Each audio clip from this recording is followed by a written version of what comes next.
2,06,000 টাকার দরকার আছে। কত টাকা দরকার? বড় দরকার আছে, আমার টাকা এলো বেশ আছে, আমি গুনার কইতাম 2 মিলিয়ন টাকা তোমার আছে। কিন্তু আমার ধারণা 2 মিলিয়নের উপরে 21 লক্ষ টাকা আমার আছে। আমি 2 লাখ টাকা কইছিলাম ম্যানেজার সাহেব, তাই কইলা 50,000 টাকা লেখক লেখছি 50,000। এখন যখন কাউন্টারও গেছি আমার 30,000 টাকা দিচ্ছে কইনার দেওয়া যাইতো।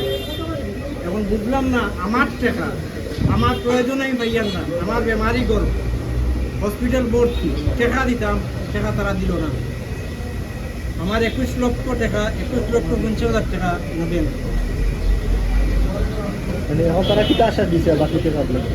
পর্যায়ক্রমে খাইল কইছেন ডেইলি 50 করে নিবা ম্যানেজারে, আমার কইছেন ডেইলি 50 করে আপনি নিবেন, খাইতা না। আমি লেখছি 50, তুলা দিয়া 50 নাই, তারা খাটিয়া ও মরে 30 দিছে আর 20 কইছে তোমার। এই অবস্থা আমরা বড় কষ্ট পাইয়া দিবেন তাই। ডিফেন্স আপনার যে কাম হইব নি জি জরুরত করলে জি না কাম কইতে আজকে দরকার 1 লক্ষ টাকা আজকে, কিন্তু আমি আমার টাকা পাইলাম না। আপনি কি তো দরকারও কোনো ডরে আইছুন না টাকা? জি না আমার আমি ডরে তো কইলাম নি, আমার তো ইলে হইলে আমি লেখলাম মনে হয় 21 লক্ষ টাকা। হয় আমি বয়ে আছি না, আমার জরুরে টাকা আইছি তুলতাম, আমার জরুর মোতাবেক টাকা আমি পাইয়াম।